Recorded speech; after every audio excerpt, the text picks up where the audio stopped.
professors, which is currently suing the Trump. No, of course this doesn't stand. Are you kidding me? It's perhaps the dumbest thing he's done so far. It's like writing an executive order to shut down Harvard. Okay, good luck. You know what I mean? No, this does not happen. Okay. Yeah, it's going to be another 9-0 Supreme Court slam dunk, I guess, for yet another enemy of Donald Trump.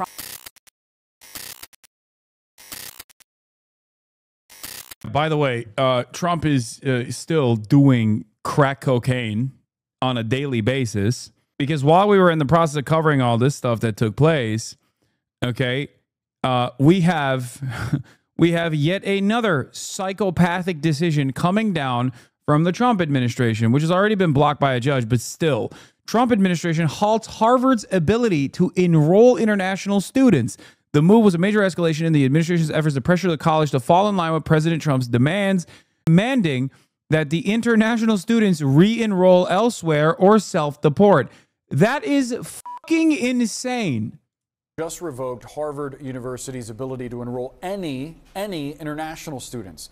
The existing international students there have to transfer out, and no new ones can be accepted in. This marks a sharp escalation in the ongoing battle between the White House and the nation's oldest university. CNN's Jeff Zeleny is at the White House. Jeff, tell us what's happening here. Well, Brianna and Boris, there has been an ongoing fight between the White House and Harvard University over the curriculum, over the... Under what law can he even do that? It's not like the government has that power. Does it even matter? I feel like he wakes up on one side of the bed and is just like, you know what? Today I've decided we're taking care of these fucking Harvard international students. Like, it literally doesn't make sense.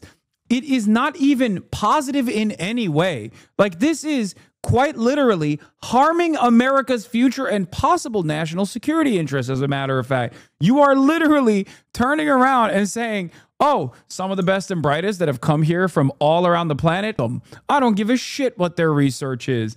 Oh, are they working to cure cancer? Well, you, dude. Why can't an American be doing that? It's insane. It makes no sense. It's a petty grievance that he has towards Harvard, because Harvard was like, okay, we'll follow through on a lot of the stuff you asked us about, the whole anti-Semitism stuff. Under the guise of like combating anti-Semitism, we will actually change the leadership of the Middle Eastern Studies Institute.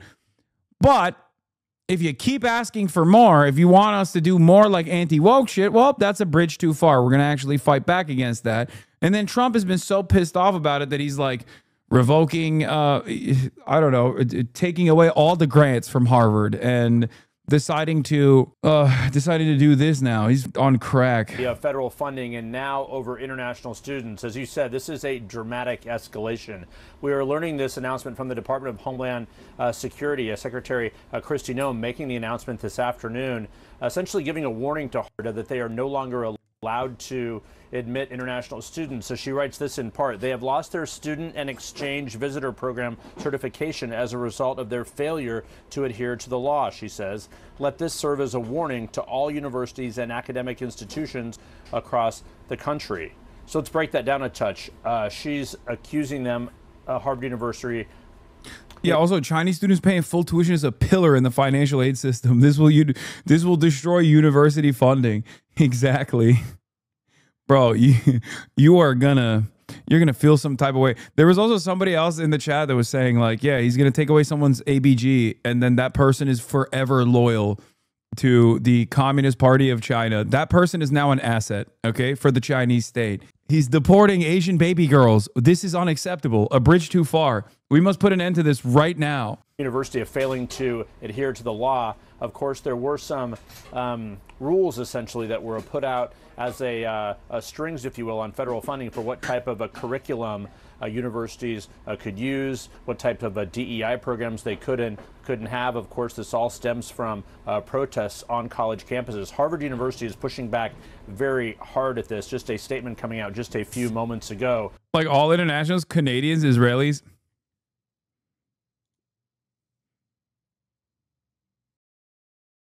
Come on. Come on. Yeah, okay. Canadians, yes. Israelis, I think they'll probably not do that. Harvard is saying that they will challenge this legally as well. And they go on to say this: the government's action is unlawful, Harvard says. We are fully committed to maintaining Harvard's ability to host international students and scholars who hail from more than 140 countries and enrich the university and this nation immeasurably. So how many students are we talking about here? Well, in this academic year alone, almost 30% of Harvard's student body were made up of international students, some 6,793, according to this year's academic record. So the government is saying that these students must transfer. We are told that they are likely to be able to transfer to another U.S. institution, not necessarily return to their home countries. But of course, this will be one of the many actions of this administration that will be challenged legally. But certainly, once again, a dramatic escalation from the U.S. government against Harvard. Boris and Brianna. Certainly is, Jeff Zeleny. Thank you. And with us now to discuss is Ryan Enos, the professor of government at Harvard University. He's also a member of Harvard's chapter of the American Association of University Professors, which is currently suing the Trump. No, of course it doesn't stand. Are you kidding me? It's perhaps the dumbest thing he's done so far. It's like writing an executive order to shut down Harvard. Okay, good luck. You know what I mean? No, this does not happen. Okay. Yeah, it's going to be another 9-0 Supreme Court slam dunk, I guess, for yet another enemy of Donald Trump. Trump administration. Professor, thank you for being with us. This decision that Harvard can no longer enroll foreign students and existing foreign students have to transfer or lose their legal status. What's your reaction to this?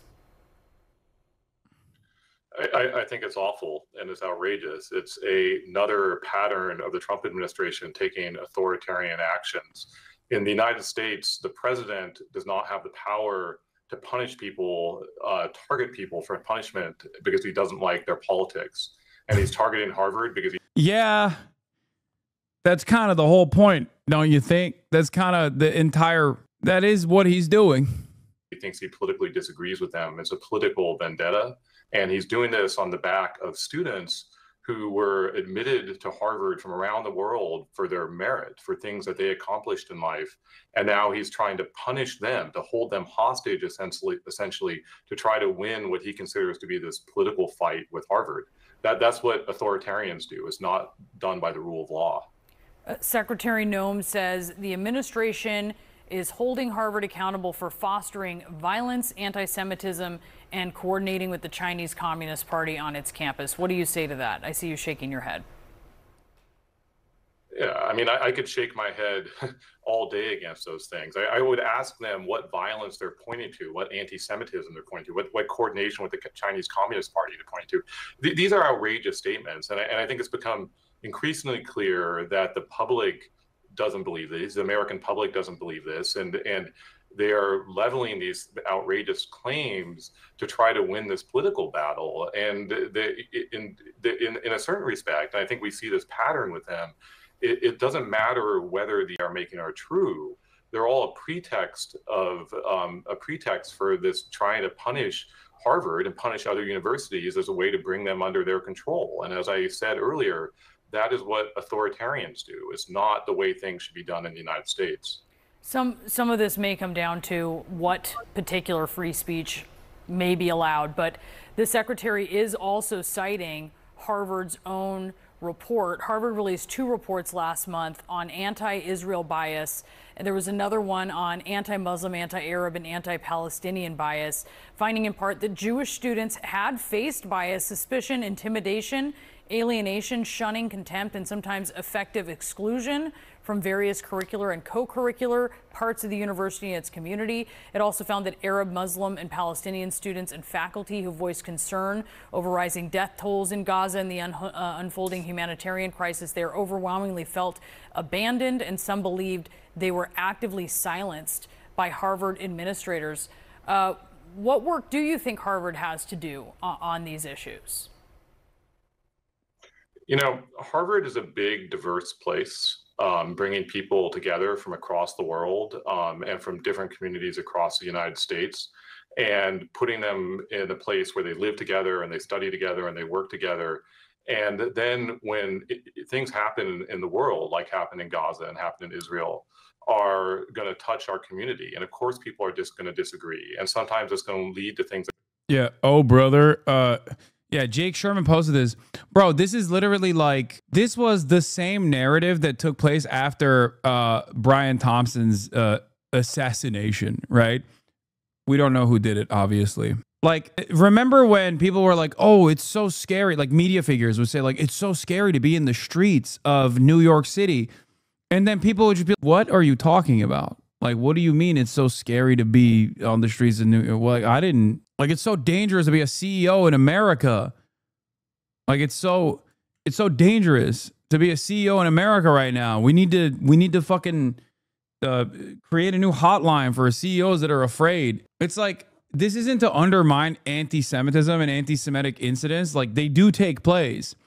But by and large, like, the idea that this is going to happen to you fucking randomly is insane. It's like when people were, after October 7th, they were like, oh no, a day of jihad is going to take place in the Upper West Side. Like, what the fuck are you on crack, dude? What the fuck are you saying? It is literally a safer place for Jews objectively than fucking Tel Aviv is. Okay?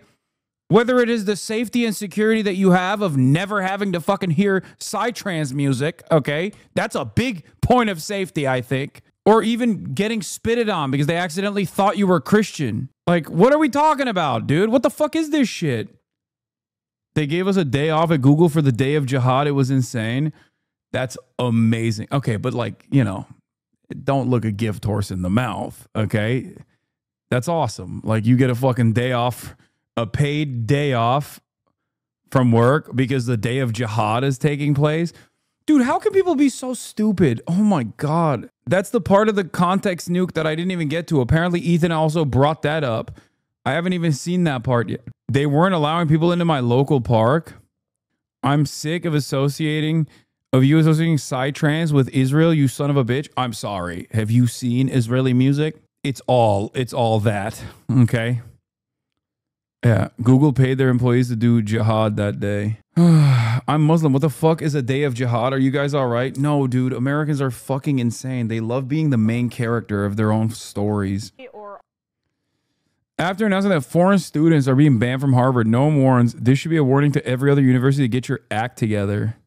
Are you now considering similar moves with other universities like Columbia that has allowed Jewish students to be threatened and made unsafe?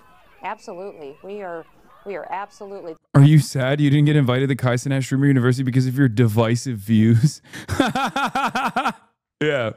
When asked Kai-Cenat, when asked about Israel-Palestine, Kai-Cenat's answer was, it's complicated. Yeah. That's a good one. Okay, respect. Finally, someone with a fucking banger in the chat. This should be a warning to every other university to get your act together. Get your act together, because we are coming to make sure that these programs, that you are facilitating an environment where students can learn. No, I didn't get invited because I'm white. Kai-Cenat had a ban on white people, which I respect, for the record. If he were to do that out and about, I would support it. Okay, do it, King. Yeah, Kai-Cenat is anti-DEI. He doesn't want to fuck. He doesn't fuck with DEI. My dad is so convinced that Sharia will obliterate everyone on the planet. Like, he literally gives himself anxiety attacks over this fantasy. It's fucking insane. This is why I go back and forth on thinking that it's like more fun to be a Republican, because like, if you go too far off the deep end, you like hallucinate a reality that scares you. You're like, I imagined this reality that doesn't exist, but that reality was very scary. I fucked myself up with this. Where they're safe and that they're not discriminated against based on their race or their religion.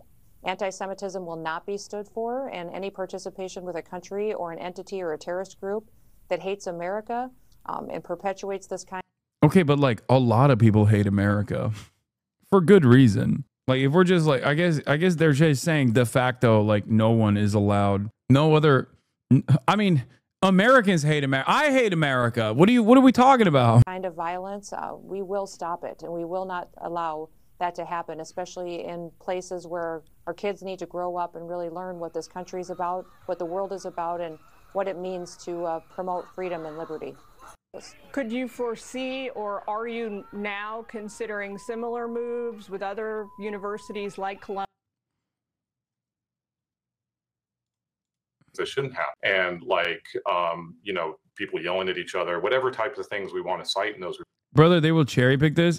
Fucking cherry pick my dick hole, dude. Get out of here. Oh no, they'll cherry pick me saying I hate America. Okay. Words. And those are things we need to sort out, and we need to make happen less, because we're an academic community, and ultimately we should be. I can't believe it. The people that are calling me a terrorist responsible for last night's events without any evidence whatsoever will then also put this in the clip comp, dude. No way.